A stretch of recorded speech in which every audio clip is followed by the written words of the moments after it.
Hi friends, मैं अभिषेक आपका फिर से अपने इस यूट्यूब चैनल 2 मेगा क्लासेज में स्वागत करता हूं। आज हम शब्द ज्ञान जो कि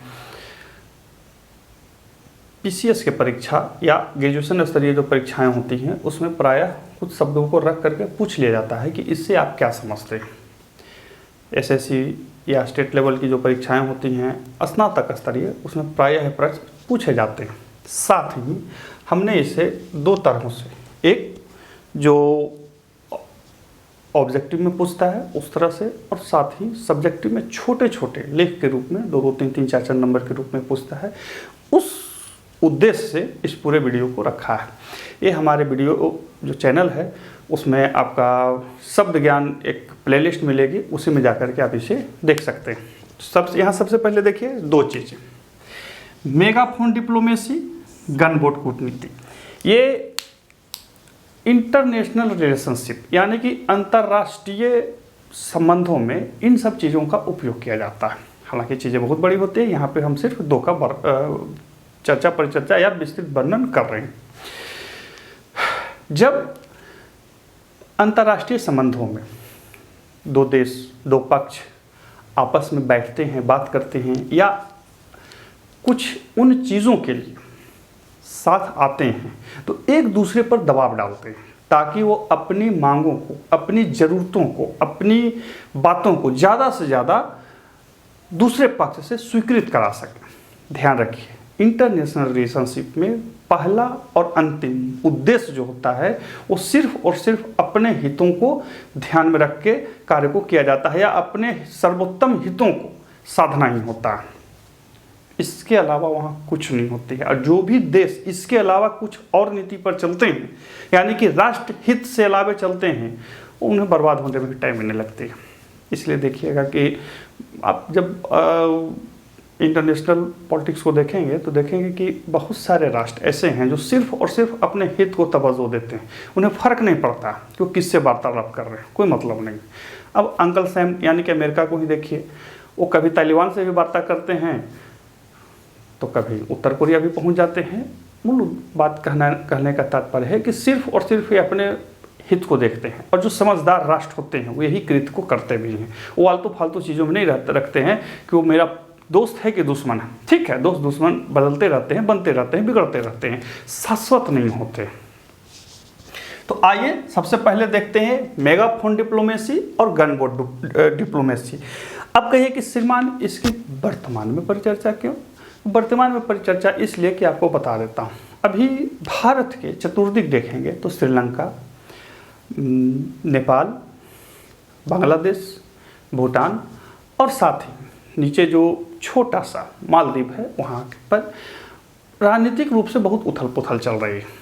भारत सरकार अपनी पूरी क्षमता के साथ इस उथल पुथल को ऑब्जर्व भी कर रही है, साधने के प्रयास में है और देख भी रही है। लेकिन जानते हैं, आपको पता होना चाहिए कि अंतर्राष्ट्रीय राजनीति में किसी भी देश की जो कूटनीति होती है या खास करके विदेश नीति होती है वो साफ क्रिस्टल जैसी नहीं होती है। छोटे छोटे डॉट या कहिए कि दाग सब में होते हैं। जो बड़े देश हैं उनमें बड़े दाग होते हैं, जो छोटे देश होते हैं उनमें छोटे होते हैं। कहने का तात्पर्य है कि किसी की अंतर्राष्ट्रीय कूटनीति को आप साफ क्रिस्टल नहीं माने। तो इसी तरह से आप पढ़े भी और समझें भी। तो भारत सरकार जो है वो इन्हीं जो देशे हैं इनके साथ तरह तरह की जो राजनीतिक उथल पुथल हो रही है साधने के प्रयास में है। अब ये देश यानी कि बांग्लादेश, नेपाल, श्रीलंका, मालदीव जो देश के राजनीतिक हैं वो अपनी बातों को भारतीय कूटनीतिज्ञों के सामने सीधे सीधे न रख करके मीडिया में उछाल देते हैं कि मैं भारत सरकार से ये चाहता हूँ कि ऐसा हो, मैं भारत सरकार से ये चाहता हूँ, या भारत सरकार ऐसे नहीं कर रही है। अभी एक ताज़ा मामला ये हुआ है कि शेख हसीना जो बांग्लादेश की प्रधानमंत्री थी, या कहिए कि वहाँ की एक तरह से बहुत बड़ी लीडर भी थी, प्रधानमंत्री भी थी, सर्वेसर्वा टाइप की थी। हालांकि लोकतंत्र में सर्वेसर्वा तो नहीं कहा जा सकता उन्हें, लेकिन खैर वो उनका तख्ता पलट हो गया। मोहम्मद यूनुस वहाँ पे प्रधानमंत्री बने हैं और शेख हसीना जी जो हैं वो भारत आके रह रही हैं। इसके अलावा अब वो प्रयास में हैं कि किसी अन्य देश में उन्हें सुरक्षित स्थान मिले या संरक्षण प्राप्त हो जाए। भारत सरकार ने कहा कि जब तक शेख हसीना यहाँ रहना चाहती हैं रहें, या एक तरह से भारत सरकार ने इसको कूटनीतिक शब्दों में बोला कि जब तक कोई देश शेख हसीना जी को राजनीतिक संरक्षण देने पर एग्री नहीं होता है तब तक वो भारत में रह सकती है। दोनों शब्द दोनों भाव एक ही हैं, बस शब्द हेर फेर है। इस पर बांग्लादेश की जो त्वरित प्रक्रिया थी उसका ये कहना था कि देखिए ऐसा है कि भारत को एक कृत्य नहीं करना चाहिए। शेख हसीना पर बांग्लादेश में आरोप है कि उन्होंने प्रदर्शन के दौरान लोगों पर गोलियां चलवाई, बहुत सारे लोग हताहत हुए, मारे गए। इस आधार पर उन पर केस चलेगी बांग्लादेश में, ऐसा बांग्लादेश के राजनीतिज्ञों का बयान है। प्रधानमंत्री का भी एक आक्षेप है इसी पर। अब भारत सरकार का ये कहना है कि देखिए ऐसा है कि हमारे यहाँ प्रेस फ्री है। अब प्रेस फ्री में कौन क्या बोल रहा है उस पर हम बहुत ज़्यादा कुछ कह नहीं सकते, तो हम ऐसा नहीं रोक सकते हैं।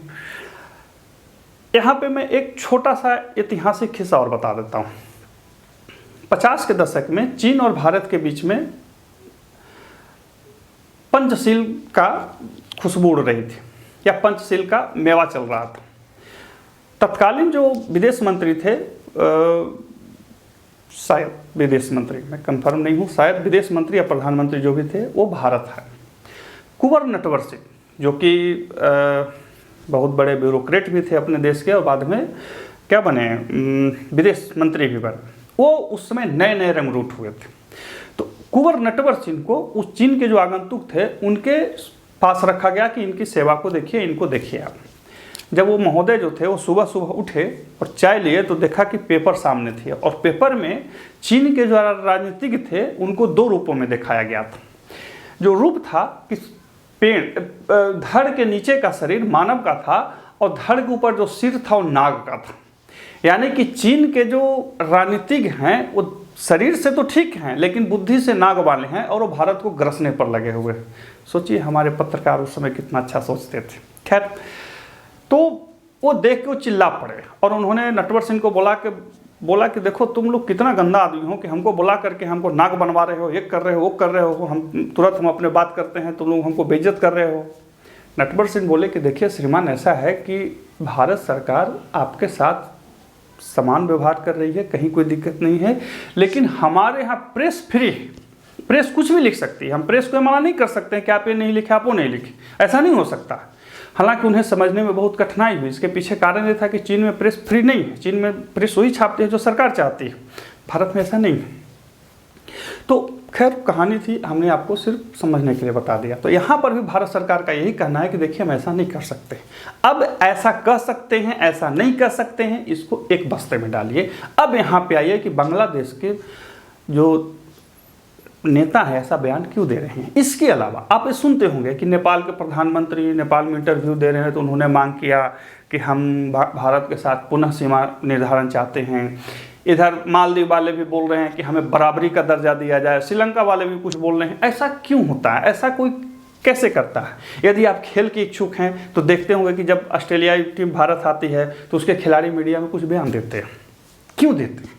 इसके पीछे कारण यह है कि वो सामने वाले को मानसिक दबाव में ला सके। अब चूंकि ये बयान मीडिया में दिया जाता है इसीलिए इसे मेगाफोन डिप्लोमेसी कहा जाता है। मैं शब्दों को पढ़ के सुना देता हूं। जब दो देशों या पक्षों, याद रखिए 2 देश या 2 पक्षों के मध्य वार्तालाप या सूचना का आदान प्रदान प्रेस विज्ञप्तियों एवं घोषणाओं द्वारा किया जाए तो उसे मेगाफोन डिप्लोमेसी कहा जाता है। ऐसे जो बातचीत होती है सामने टेबल पर होती है, लेकिन हालांकि एक ही पक्ष नहीं करता, सबको यही काम करता है। भारत भी यही करता है, ऑस्ट्रेलिया भी करेगा, पाकिस्तान, सबको यही करते हैं। क्योंकि ये वर्तमान में थोड़ा सा चर्चित हो गया है तो इसलिए मैं आपको बता दे रहा हूँ, आपको ध्यान में रखना चाहिए। तो यानी कि जब कोई देश अपनी बातों को, अपने उद्देश्यों को